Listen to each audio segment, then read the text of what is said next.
Hello, hello, hello, everyone! Welcome to 8-Bit. You may notice it's a little different than usual here. It's just myself. I'm not here with my co-host, Brandon Minnick, today. He is out this week. However, we have two amazing, amazing guests for you, and I cannot wait. These are two oldies but goodies, some favorite guests that we've had on the show who are going to be giving us updates on their career and where they're at and what's been going on in their lives. But before we do that, I did want to share with y'all, it's build time, y'all. Build is upon us. If you've never attended Microsoft Build, congratulations. You can do it from the privacy and safety of your own living room or wherever, maybe even from your couch if you want. So Build is our yearly event here at Microsoft where we do all sorts of amazing sessions and trainings and announcements. I'm really, really excited for the Student Zone, which is what I have linked down here. I'm really excited to be not only talking to some really cool and smart and amazing students, but also building some really cool stuff with Microsoft MakeCode. But enough about the Student Zone at Build. I want to bring in our two guests for today. Today we have two previous guests on the show. We have PJ Metz and LaRena. Hello! Woo! Hello! Hi, friends. Thank you so much for taking time out of your busy work days to come on the show. Now, if folks have never tuned into the show before or aren't familiar with the show, 8-Bits is a show where myself and Brandon Minnick, my usual co-host, talk to people and the interesting stories behind tech, their origin stories, how they got into tech. And usually the guests that we have, they're already working in tech, but we met our two guests here, PJ and LaRena, when they were first starting their journeys into technology. And I think that their stories are so cool and their paths are so interesting to share. So before we get into all the awesome Q&A we're going to have and questions, oh my gosh, I can't wait to hear everything about your first days as developers. Shall we start with your origin stories? We can kind of reflect on your previous episodes here. Who wants to go first? We got a lot of ground to cover. Okay. 1, 2, 3. This is the first Rochambeau I'm experiencing one, two, remotely. three. Oh, this is riveting. You're first. All right. Okay. Let's go for it. All right. Hello, I'm LaRena. I am a former circus clown turned software engineer. So I was a theater major in college. I went to clown school. It is a real thing. And then I ran away and joined the circus for 8 years, which was really awesome. I got to travel all over the United States. I toured a tiny bit in Mexico, and then I toured for 2 years in Japan, which was really cool. And then I moved to New York and was trying to figure out what to do next with my life. And then the pandemic happened, and I learned how to be a software engineer. So here we are. I am now a fully employed engineer. I am a support engineer at Datadog. So exciting. And I should also mention, LaRena, we met through the power and the beauty of musical theater. We did. We, of course, met doing Jerry Springer, the opera, here in San Francisco. I was fresh out of college at the time, and LaRena and I had a great time being ensemble audience members in that. So it's so cool to now see you go full circle. I saw you get your dream job as a clown, and now I've seen you get your dream job as an engineer. How does it? We'll go into all the details and everything of how's it feeling, but how does it feel to be on that other side now? Oh, it feels so good, y'all. So I went through a boot camp, and I know PJ is self-taught, which to me is like even more amazing because I started trying to fool around with stuff on my own and was like, no, I need like a structure, I need schedule, I need someone to tell me like what I need to learn and like how to make this happen. I was the same way. And we should mention, LaRena and I attended the same coding boot camp. We did. So I graduated at the end of September, and they say, I think that the average time, I can't remember if they say average time to find employment is 3 months to 6 months, or if they say 6 to 9, or if they say 3 to 9. Anyway, I graduated September 25th, and I started my job last week on May 10th. So, I mean, it was about, what's that, 7 and a half months Wow. until I was fully gainfully employed. So there was a lot of imposter syndrome in there, and there was a lot of am I ever going to get a job? But I'm happy to say that I am employed again after, I think I did the math, and it was like 409 days of unemployment altogether. So Wow. Not that you're counting. no, not at Yeah. all. Not at all. Yeah. Not counting at all. Well, before we get into PJ and PJ's background, I think that's such a topic that I feel often came up when we would hold boot camp office hours at the Microsoft Reactor. Is a lot of times people felt very alone in the fact that they were struggling and they really, had to learn how to interview. So the highs were very high and the lows were very low. Do either of you have any advice for people out there who are either graduated from their coding boot camp or learning to code, like, other than just sending them the meme of the hang in there cat? What do you wish you could say to LaRena and PJ, like, 6 or 9 months ago? I mean, I would say really, really try to keep a schedule. That's something I struggled with, and some weeks were better than others, and some were, some weeks all I could do was sit on the couch and watch TV and maybe do one coding challenge, and some weeks I sent out 50 job applications, and most weeks were somewhere in between. But really try to keep a schedule, even when you're down. Even, if you do one, lowest level code thing on Code Wars, like, do something. Like, because it's really easy to let a bunch of days go by where you don't do anything, and then it feels even harder to pick it back up. So even if it is like a 5-minute coding challenge that is like, make an array, like something so easy, just do Define something. an array. Yeah, It's like exercise for your brain, truly. Yeah, just do something, because the more days you go without doing something, the harder it is to pick back up. Atrophy. Absolutely. PJ, now, Hi. many people know you from the show. You've co-hosted the show with Yeah. the orange wig on before. You're basically my understudy here on the show.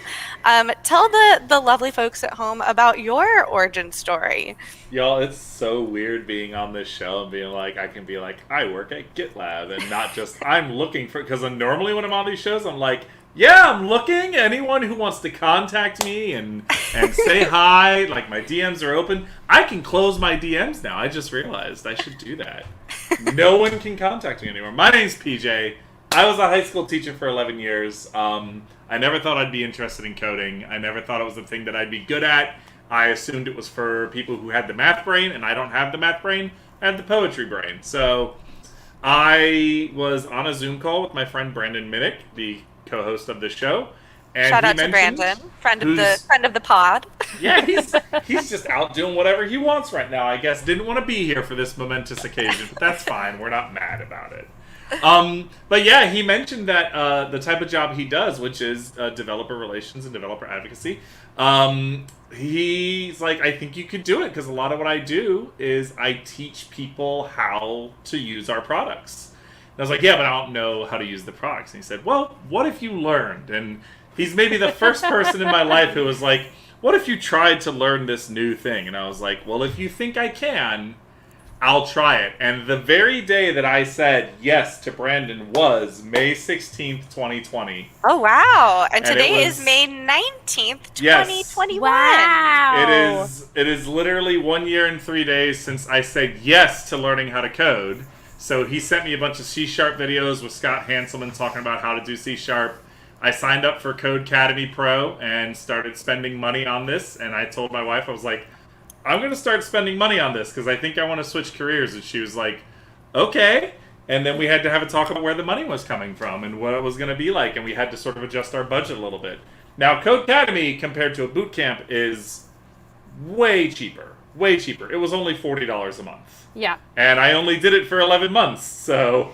Yeah, I drained my savings to make Hackbright happen, and the fact that they were doing a big tuition cut because things all went virtual. Because right at the beginning of the pandemic, you know, there are virtual boot camps, but they were not one of them. They were very big on the in-person experience, and they recognized that you were losing something by not getting to be in person, and they slashed tuition almost in half. It has since raised back up some as they've kind of figured out how to operate in the remote world. But, when I signed up, the tuition was almost cut in half, and it's still, it drained my savings. It's I not think for the light of heart.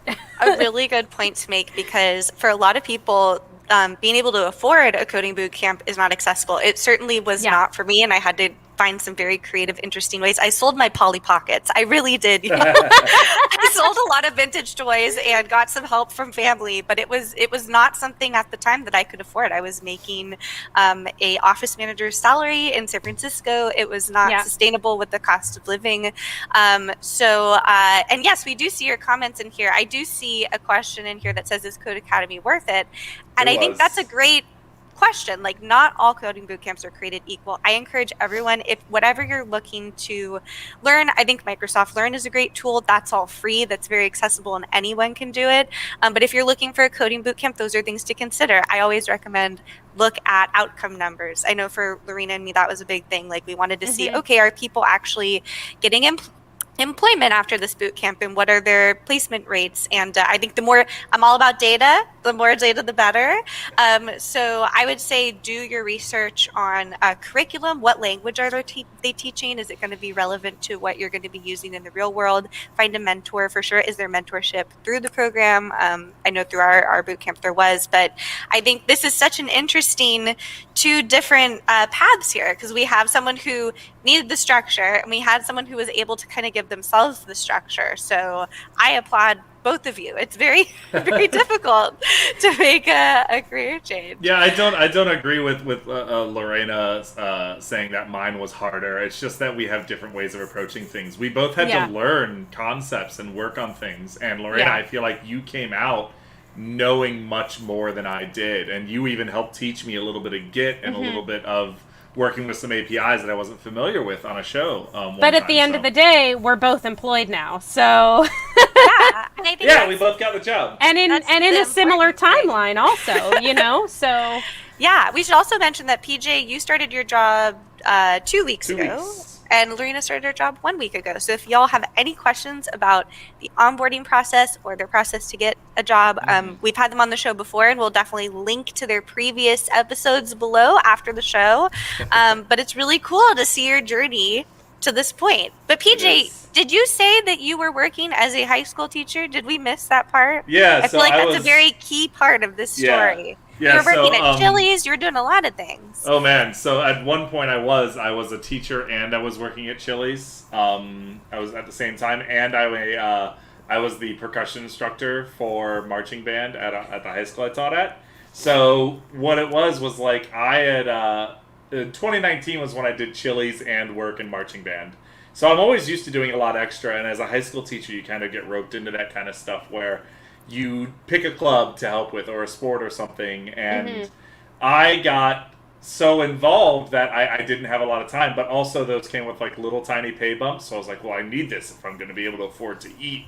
So it was, when I decided to do coding, it was a summer where I didn't have a job lined up because of COVID, and I said, well, I've got all this time, let's do something productive. And then when the school year started, I was teaching AP Lang, English 4 Standard. I was teching the drum line, so that was 3 days a week. I was with the drum line after school. You had a lot of extracurriculars, PJ. And I was teaching myself to code. Every teacher ends up like, the best advice I ever got as a teacher was find a way to stick your claws in so that they keep you if they decide they have to get rid of people.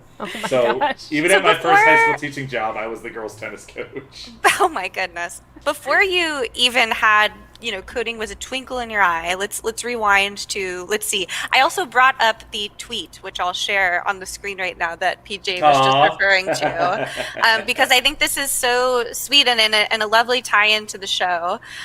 So here is the text thread with Brandon, our co-host, and, saying, hey, yeah, I think you should learn how to code. But PJ, before, let's see, what's the date on this? May 16th, 2020. What was your, and I have this question for you too, LaRena. What was your sort of worldview? What did you think a developer did? Did you see yourself in this space at all? What was programming to you? Because I always think this is an interesting conversation of how did you get here? What was this in your brain before it took someone to say, hey, you can do this? I still don't think I can. You know? Can I tell you that I was like really struggling just yesterday to make my repositories live? I was like, oh, I'll try it. Whatever. I don't have anything to do. Code. So for me, I felt like when I looked at what developers did, it was this big nebulous I don't know. But I knew that to get to that point, I had to start learning the simple stuff first. I had to learn the language first, and like. Flexecution saying, how long did it take to start understanding code more and start writing bigger programs? I still haven't written a big program. Honestly, Brandon and I work together on a website. Pretty big bots. I've built some bots that do amazing stuff. Every single one of them is less than 100 lines of code.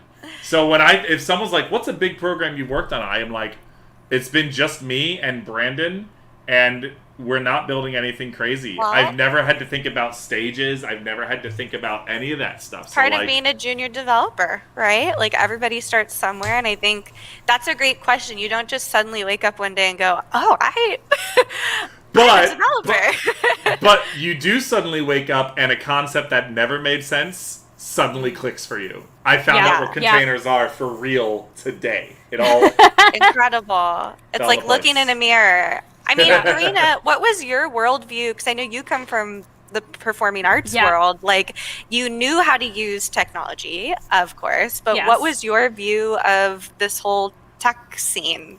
It was something I had not even thought that much about beyond, like, the movie Hackers from 1995. And like, planet. And yes, hack the planet!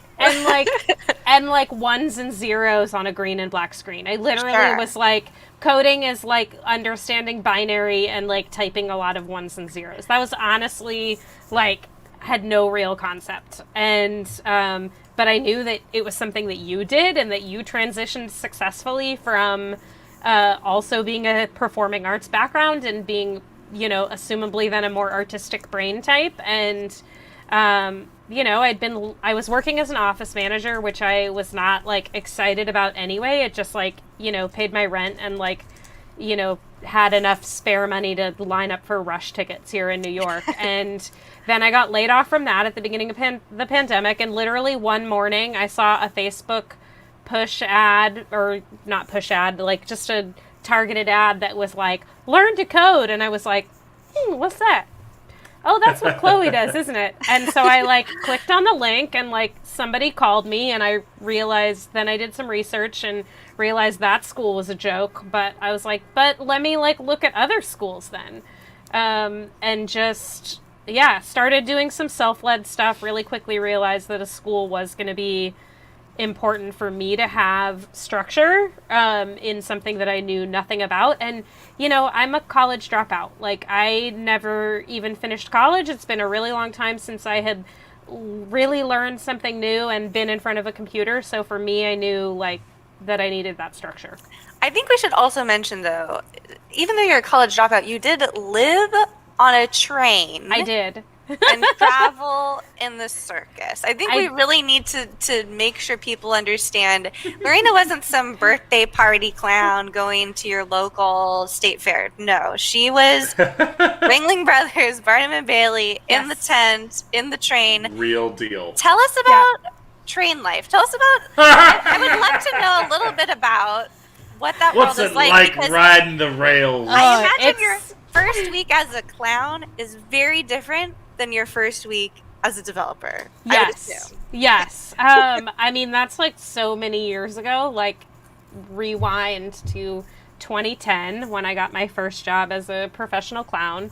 But yeah, I mean, that is another job where there is constant learning and a lot of hard work. So I'm no stranger to those things, even if I, you know, didn't do well in a classroom setting and didn't graduate from college. I actually dropped out to go to clown college. So I did graduate from that, but I mean, I got a very exciting piece of paper, which you get from regular colleges too, except that piece of paper doesn't mean anything. And I got a rubber chicken keychain. Oh, I mean, a bonus. Yeah. But, you know, it's a job where I worked really hard. I worked 6-7 days a week sometimes. You always had to learn new skills and new shows and so no stranger to hard work and learning new things, just this was a very different format. But And I think that's something I had to learn too, is where, like, I did teaching, and a lot of teaching you learn more in the classroom than you do as a student. So you can come out with a degree in whatever, and you can get your teaching certificate and all that stuff. But those first 3 years in the classroom, it's all figuring out basically what didn't work for you. Yeah, So nothing it's- can truly prepare you for a child losing their tooth in the classroom or like having Or worked s- with kids. You learn so much in the field as you do as an engineer. There's so many kids. I had a kid my first year as a teacher who told me, I will never open my book. And I was like, what do you mean? He's like, I'm not going to open my book. And so at the beginning of class, I would go open his book for him and open it to the page. And I was like, this is where we are today. It's open for you now, so you're good. Oh my gosh. I mean, that's where you put on your resume can deal with a variety of personalities, right? Yeah. Like- We got some questions in the chat. Yeah, though. Yeah, I I was love this noticing that question too. here, PJ. I think this one is good for you since you I didn't have have to a keep structure. yourself motivated. So Mhm. the question here is from Noman Kazi: how do you stay motivated while coding / learning new programming languages? So it's kind of neat. I found that earlier Flexecution had asked about languages, and I started with C#, and then I moved to JavaScript and HTML and CSS. And then with Chloe, I moved into Node JS, which is a framework that lets you actually build apps with JavaScript. So once I learned C#, I said, well, what else do I need to know? And learning new languages, all of it related back to C# for me. So you have to learn a bunch. So learning a new programming language, really the first one is the biggest leap you're going to have to make. After that, it becomes a lot easier and easier afterwards. Yeah, Yeah. 'cause the logic of how you navigate that language stays the same no matter how many languages you know. It's just the syntax of how to make that logic happen. Exactly. Yeah. I know when I went go- to Hackbright, Python and JavaScript were what we were learning. Me I too. know when I was looking around at different boot camps at the time, they were very heavily leaning into Ruby. And I want to say a lot of React happening. So I would say that's another thing to think about when you're thinking about what you're going to... Honestly, I started learning iPhone development. I don't even have an iPhone anymore. So you can always change. It's just like LaRena said, the basic syntax of everything going on here. Yeah. And the motivation is... the biggest motivating factor for me was when something finally worked. Yes. And I would just, yes. I would just like explode out of my chair, and I'd be like, "Darling, come and look what I made!" And she'd come, and I was like, "It's going to ask you for a number. Type in the number, honey." Oh, I know that feeling. Yeah. The first time I ever made a program was like a cat age calculator, like your age in Yeah. cat years, and I was like, Yes. "Darling, look, this cat can tell you your Look age." how old our cat is. But that feeling, keep chasing it, because I got that feeling just the other day. The same feeling. Yeah, I think that if you go back in a bunch of the streams, so for people who aren't familiar, PJ and I were doing a stream for a while where we were building a bunch of chatbots. We're still doing it. But when we got our chatbots to work, I mean, even as someone who's been working in this field for a while, it's exciting when your code It's runs. exhilarating. It's also Tweet it very back! confusing. Why did this not work? We also have a great comment here. Awesome transitions into tech. Love to see it. I totally agree. I love to see folks, especially who really didn't have any exposure to this world before, in a very short time, in a year now, make this transition. So first day teaching, first day working at GitLab. PJ, give us a little bit of insight into the differences between those worlds. So one of the things that I have found interesting is GitLab is very intentional about onboarding, and it's such a blessing. They're like, you've got a month, and you need to learn how to use GitLab and how to do stuff, but we're really not expecting output from you in that time. We expect you to do a lot of learning. And the fact that they set up that amount of time for it is huge. When I was a teacher, I got my first teaching job actually in the middle of the year. I got out of school, I graduated in August, and I moved to a town in Florida called Melbourne. It's on the east coast of Florida. And I couldn't get a job. I was living with my girlfriend at the time, who was an engineer. I had a master's degree in education, and nobody wanted to hire me in that town. So I was just handing resumes to school secretaries and saying, if you have any openings, please think of me. And in late October, an opening came up, and the assistant principal called me, said, we'd love to have you in for an interview. And I was currently driving back to Gainesville, which is about 3 hours. I was like, oh, I'm on my way to Gainesville to DJ a party. Wait, that came out wrong. I used to work at a TGI Fridays, and they're paying me money for a Halloween part. I don't have any money. I can interview Monday. And so I came back and interviewed, and they were like, well, we have a teacher who got sick. You'd be taking over their English 1 and English 3 classes. And then when they come back in January, which is the plan, that's when your contract would be up. And I was like, yeah, I'll do it. Done. And so my first day teaching was November 1st. Wow. In the middle of the first semester with classes I had never met before. And I was thrown into the fire. Yeah, right in the deep end. I just had to do it. Go learn. I was like pulling stuff from I had to like establish myself as a person they could trust. I had to like figure out what they had been doing and figure out lesson plans, because there were 0 lesson plans. And I just had to start swimming. Yeah. It was great. So now you get a lot more like room to, I can learn. Oh, but they're like, you have a month. Yeah. Yeah.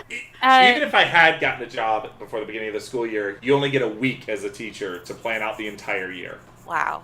Shout out wild. to teachers. I mean, truly. Teachers, we love you. You're doing a lot of work and educating the future. You should be getting paid more money than you are. Yes. That's why I'm here. So Yeah. you are both working in some very interesting roles, and I love this because a lot of folks, when they go to a boot camp or they're learning how to code, they think, okay, the only role out there for me is a junior software developer, like junior engineer or internship. And you're both working in some really unique roles. Do y'all want to share what you're doing at these awesome new companies you've gotten jobs at? Sure. So I am working as a solutions engineer right now at Datadog, which is considered, I'm assuming, considered sort of an entry-level developer position, because I am definitely entry-level. So while I'm not writing a lot of code, I will be helping customers, users of Datadog, troubleshoot why their integrations and things aren't working properly. So I get to look at a lot of code, or I will once I finish my onboarding, and help people solve problems with how their integrations work. And one of the things that I was really excited for with Datadog in general is they have a lot of opportunity to continue learning. Obviously, I'll be exposed to, we have over 400 different integrations that we offer with our product. So there's the opportunity to learn about a lot of different things. PJ was talking about learning about containers. Like, I'm going to get to learn about Docker. I know what a SAML is and a YAML and and all these things. SAML's a Mario Kart character, right? Yeah, he's the slow one. But as I take on tickets to help customers with different integrations, I get to learn about different aspects of coding. And then once I've been there a little longer, I can actually start sort of internally interning, if you will, like with different departments and learning like a specialty within the Datadog product, or like sort of internally interning with a full-on engineering team and like promoting into full engineering at some point. So while I'm not a full software engineer right now, I'm a solutions engineer. I get to learn a lot about a lot of different things, which is really cool to me, because one of the things that's exciting to me about software engineering is the continual learning. Like, and you get to touch so many pieces of the product. If you need to know the entire product and able to help people with the product, which is great. But you get to learn a lot on the job. Yeah, so they say our onboarding is like 4 to 6 months until you like really know everything. Although I do have like a 4-week training schedule. So okay.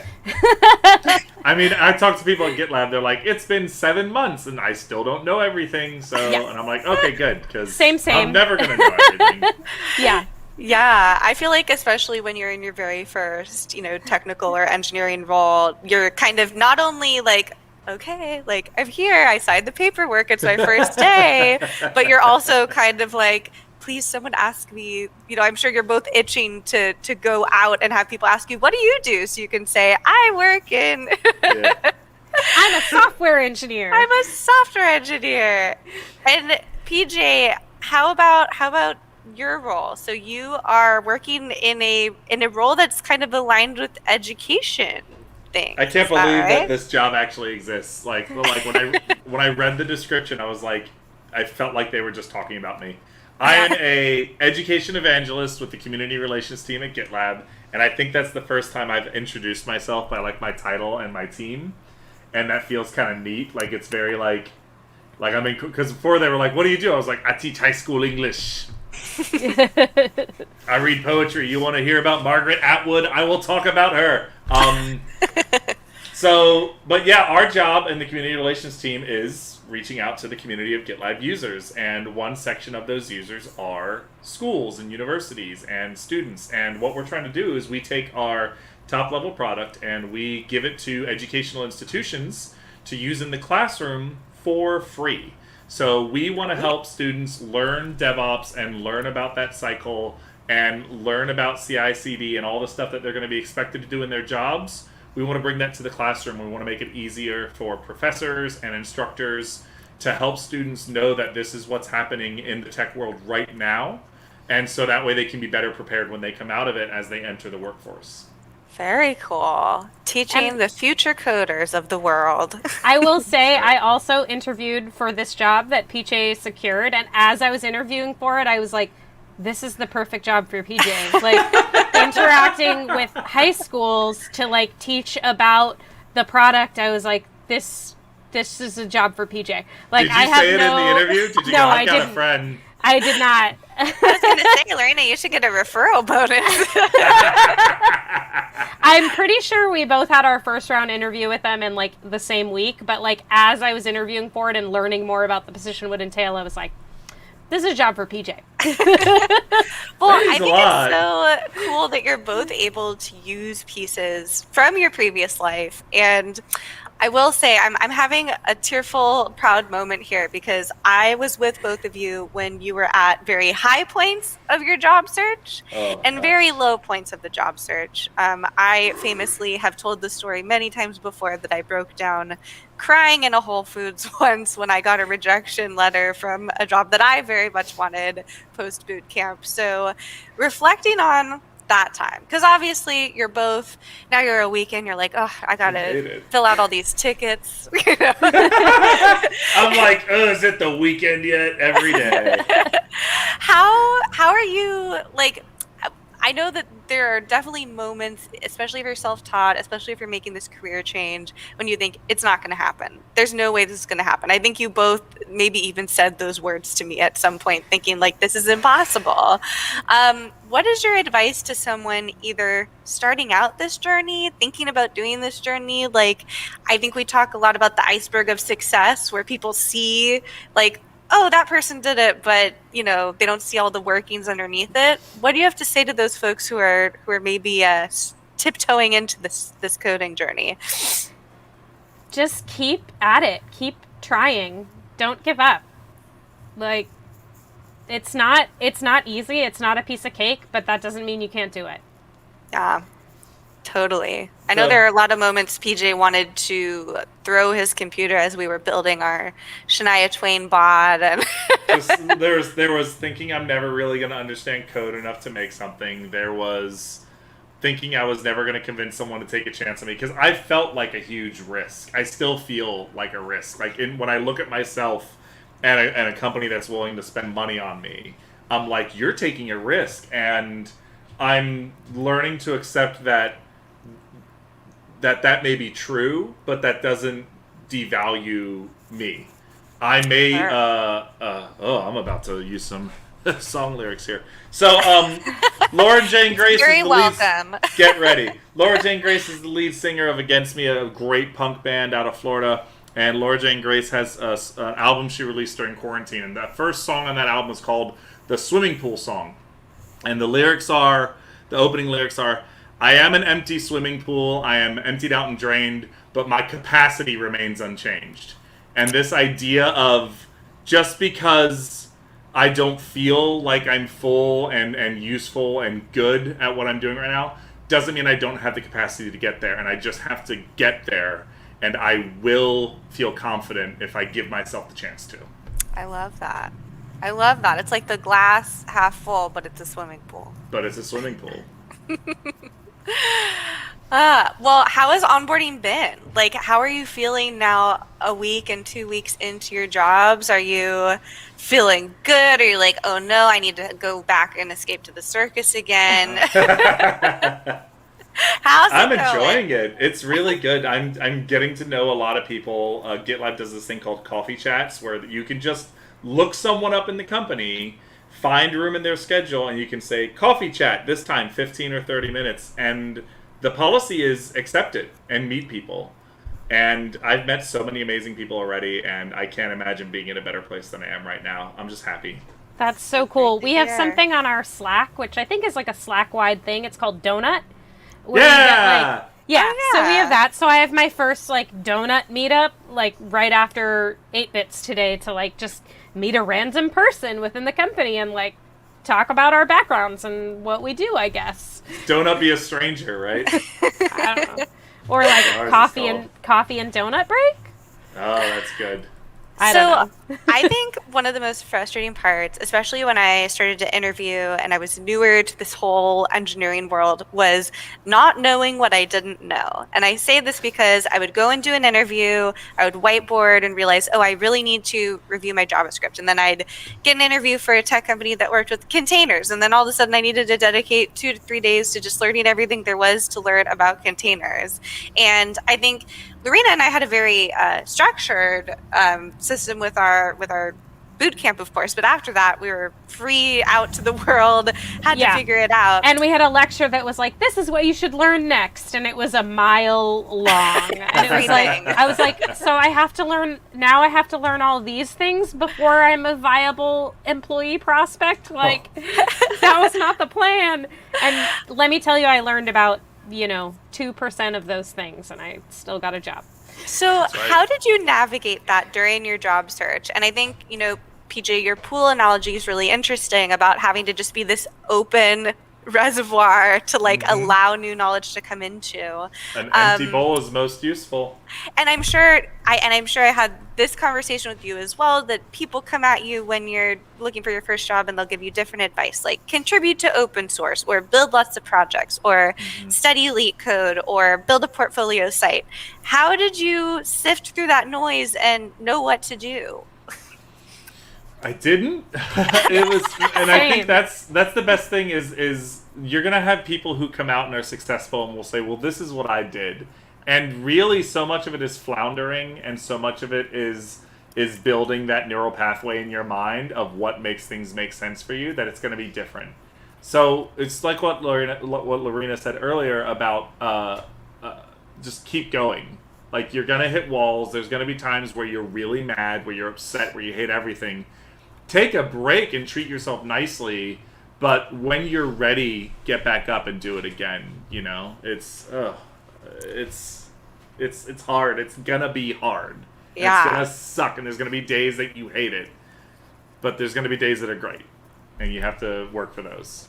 Yeah, and I think that there were definitely days where LaRena, you and I would talk about something and you'd be like, I don't know, I just need to go on a walk. And I'd be like, please do. The power of a walk is very strong. And it's hard to remember that sometimes. Like, you don't have to sit and stare at the computer for 12 hours a day. Like, you can get up and leave it and come back. And then I literally solved a coding challenge in my dream once. Like, I went to bed frustrated, couldn't figure, but I was like, I can't work on this anymore. Like, come back to it later, whatever. Literally woke up at 3 a.m, like wrote out some pseudocode on a scrap of paper because I had solved it and I was like, I think this might work. Like, took down some weird ass notes without my contacts in, and like the next morning I looked at them and I was like, oh, this actually maybe makes sense, and it worked. So you can. I'm picturing this as a montage in a movie, with the overscoring of just dun dun dun dun dun dun, writing out the code on a chalkboard. Yeah. I can't imagine that you a couple years ago, as a circus clown, would think someday I'm going to wake up at 3 a.m. and write solve code. some code. And Gonna throw down some code. Yeah, be a software engineer in my dreams. Literally in your dreams. And if anybody has any questions for PJ and LaRena, feel free to drop them in the chat. You can ask them job questions, career search questions, bootcamp questions, learn to code questions, all those kind of things. I have to say, y'all, I'm very, very proud of both of you having now on the other side, you can officially say that you're working in tech. That's right. What was it like to apply for jobs? Because I know both of you were going into this world never having had applied for technical roles like this before. What was that like for you? I went through a lot of different tactics during the 6 or so months that I was working on things. And, no one way is going to work for one person. And I feel like I tried them all. I had times where I tried to really look at the companies before I applied and make sure I aligned with their values. I had a week where I threw 50 resumes out into the void.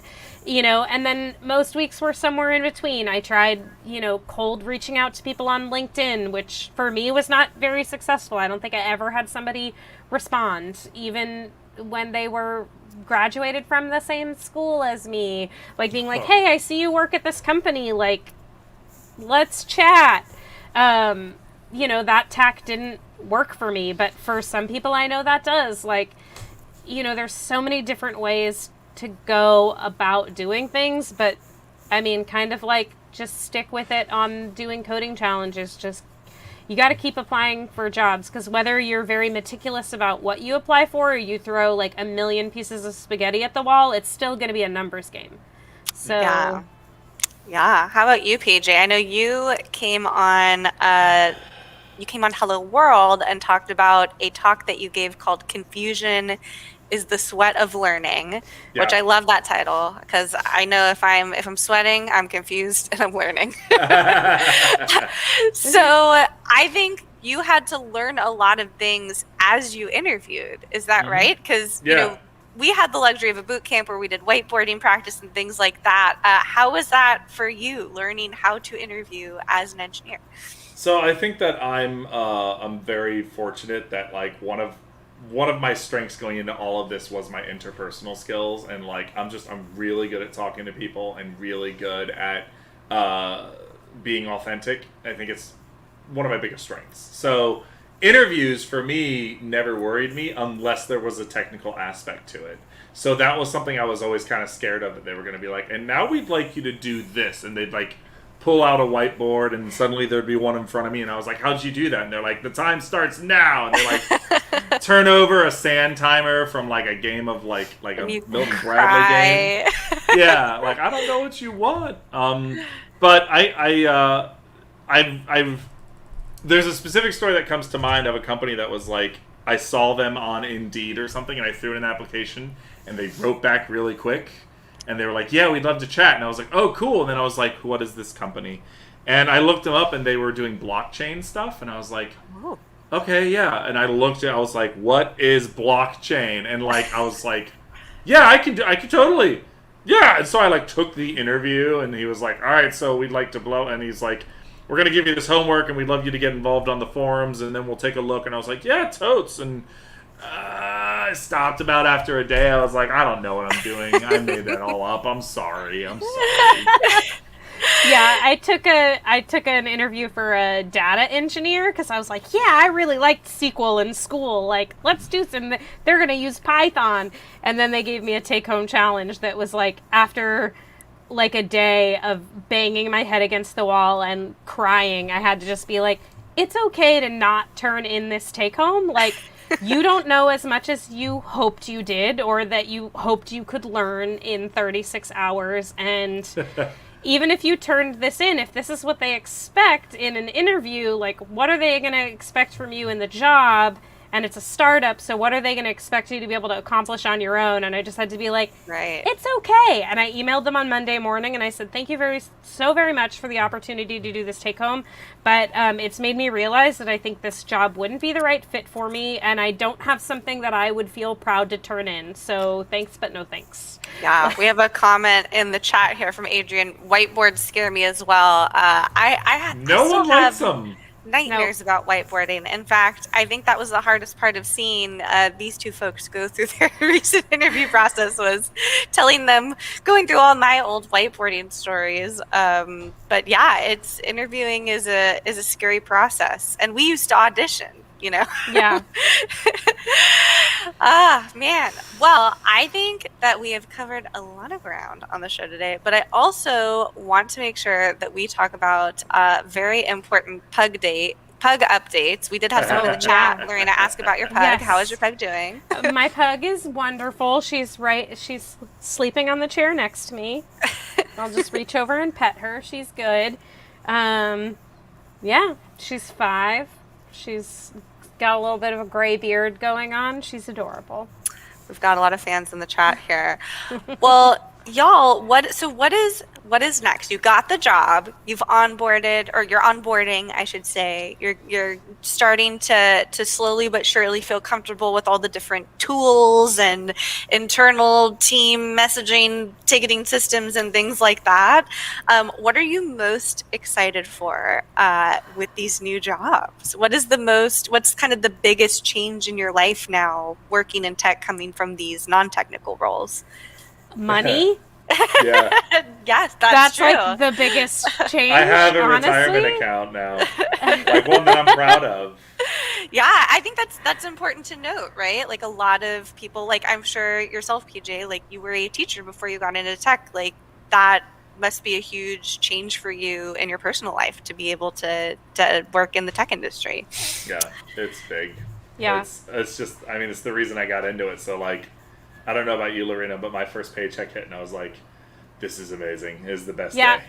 Yeah, And I imagine literally you're not working in person anymore, PJ. You're all working remote completely now. The whole company's fully remote, top to bottom. CEO doesn't have a home office, or doesn't have an office. He has a home that he works from.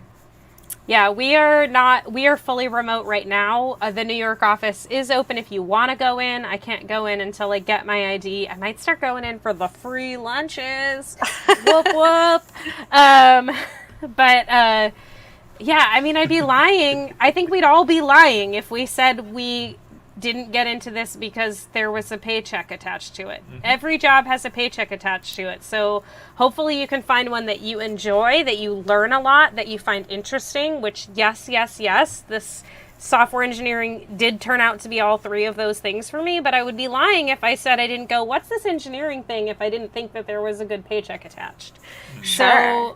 Like, I'm moving into a better apartment this weekend. I'm moving into Manhattan, which has like been a dream of mine. I've lived in New York for 2 years, but I live in Queens with a 1-bedroom apartment with 2 other people. You know, like I'm moving into a 4-bedroom apartment with 1 other person. So we both have an office and a bedroom. What? Like my dog is right there. My bed is right there. Like we'd be lying if we said it's life-changing. Yeah. And it's the kind of money that like everyone deserves access to, and that's I think why Chloe and LaRena and I, all non-traditional backgrounds, advocate so hard for people having access to boot camps and access to this stuff, because not a single person on this screen right now was ever told that they could do something in tech. Yeah, and I think we really have to thank my boyfriend Ty. That's right. He's start like of the all of grandfather. it. No, but I think it's such an interesting Thank you, conversation Cinder. to have, right? Like I sometimes, and Brandon and I have talked about this on the show before, and it's a big reason why we do this show. So thank you both for coming on today. Is sometimes it just takes seeing someone who looks like you, or even someone just encouraging you to get into a field. Because if my boyfriend Ty had not told me to get into tech, then, you know, I don't think LaRena would have seen me get into tech and want to get into tech. The same with PJ. Like, it's all sort of connected, and I think that's why it's so important to make this a welcome space and to bring more people in, right? Like I get so excited when we get people from creative backgrounds in this industry because, more fun bots to build, obviously. Oh yeah, that's the big important one. I'm actually about to. I want y'all to teach me how to build a bot at some point. Ooh, yes. So for folks who aren't familiar, PJ and I have been building some bots on Twitter using Logic Apps, Azure Functions. Now they're all hosted, I think, on GitLab. Is that true? Yeah, I actually moved it all to GitLab, and now I use the CI/CD on GitLab to automatically deploy to Heroku. But we'll share in the show notes some links to those bots. We have Shania bot, we have Ariana Grande bot, Brittany bot is still on Logic Apps to this day. But yeah, tell some folks about the bots. Maybe we can brainstorm in our final 8 minutes here. Maybe the chat can help us become a new bot. I'm about to add an automatic tweet to my personal profile that was going to tag Mountain Dew Kickstart and beg them to sponsor me. So every day that tweet's going to send out automatically. I just have to get that set up. PJ, you may need to participate in my new Bots for Good talk that I'm going to give because I'm currently putting together some content on t-shirt bots on Twitter and why they are bad. Yeah. Like, we need more good bots. And even, like, I think I put together something. I was freelancing, and I did a article that I published to Dev2 that was leading to a video for Linode, which is a cloud service company. And in my Dev2 article, it opens with, I love Twitter bots. Well, not those Twitter bots, not the kinds that mess with democracy, but like the fun kind. Like Shania. Like Shania bot. We've got Shania here, of course. This is our Let's Go Girls bot that tweets every day Let's Go Girls and also will respond to your tweets. That's right. And then we, of course, have many bots on here. So what bot should we build with you, LaRena? We have to I don't know. I don't know what I want to botify in my life, but... We don't have a Bette Midler bot. We don't have a Bette Midler bot. We do have It's Brittany bot. This is an Azure Logic app. You can build it at aka.ms/It's Brittany bot. That just tweets It's Brittany bots every day around the same time. So we can think of something that maybe, is there some sort of fandom that you appreciate or I know you really love Buffy and I Roswell. do love Buffy. Yeah, I was going to say I have a Roswell. Buffy bot, I mean, there was a Buffy bot in the TV series. She was a robot that looked like, so maybe something with that, but also something with Roswell, maybe in conjunction with my podcast would be fun. Ooh, I love this. 1T. Batiana Grande. Just showing some of our bots here. Maybe there's some sort of musical theater reference that is that iterates throughout the show. We'll have to think. Send us your recommendations, y'all. Oh goodness. I just had a thought. Okay. What if we built a rent bot that, I mean, would it be too much that it tweeted every minute of every day what minute it was out of the year? No. Is that too much? That would be too much, but you know what we could do? Yes, and every day at the same time, so let's say 5 p.m. Pacific Standard Time, it tells you and how I'm shooting many without a minutes script? of the year. Okay, so maybe not every minute, but like once a day maybe. It could tell you how many minutes there are left in the year. On December 31st, at the end of the year, it says it's been 525,600 minutes. At midnight. Yeah. And then, how does that work? Okay, actual question. Yeah. It doesn't. It doesn't. Okay. Well, we'll have to figure out. This is all the fun. Adrian in the chat will know how fun it is to deal with date time. So this will be a fun project that we'll have to stream very soon. I'm very excited to build more bots with y'all. So what is next? What is like next for you? Just started your new jobs. It's obviously you're onboarding. You're doing all of this, but now that you're here, how does it feel? What is next in the PJ? Like, let's do. We did the Marvel origin story. Okay. Yeah. So we did like, how did we get here?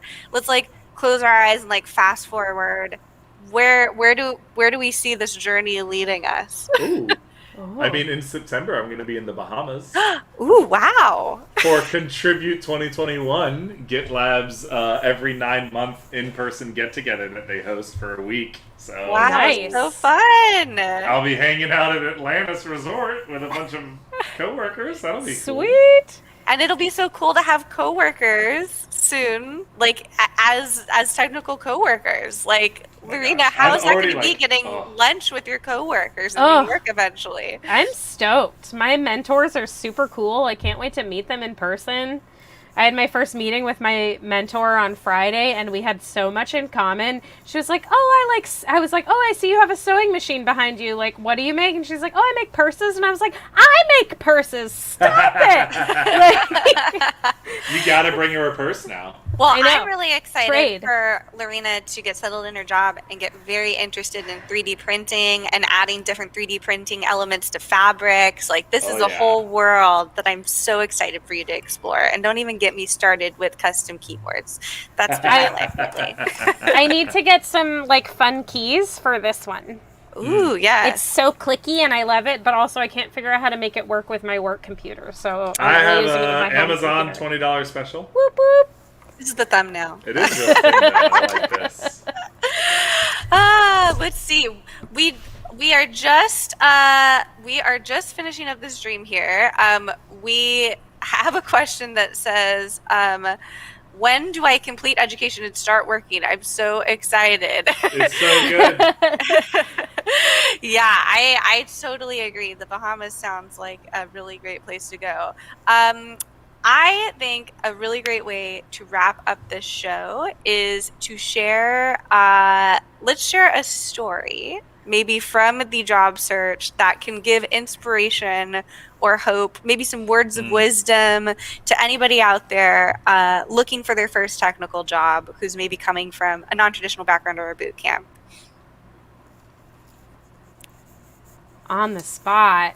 Oh, I know. Very inspirational tricky. Story. And you have 2 minutes. No pressure. I mean, like, it's honestly like the biggest thing is what LaRena said earlier. It's like keep going. There are so many times where I felt like things had all gone wrong all at once, and I really wasn't going to make it. And I was like, I had quit my job teaching. I didn't have any gainful employment ready to go.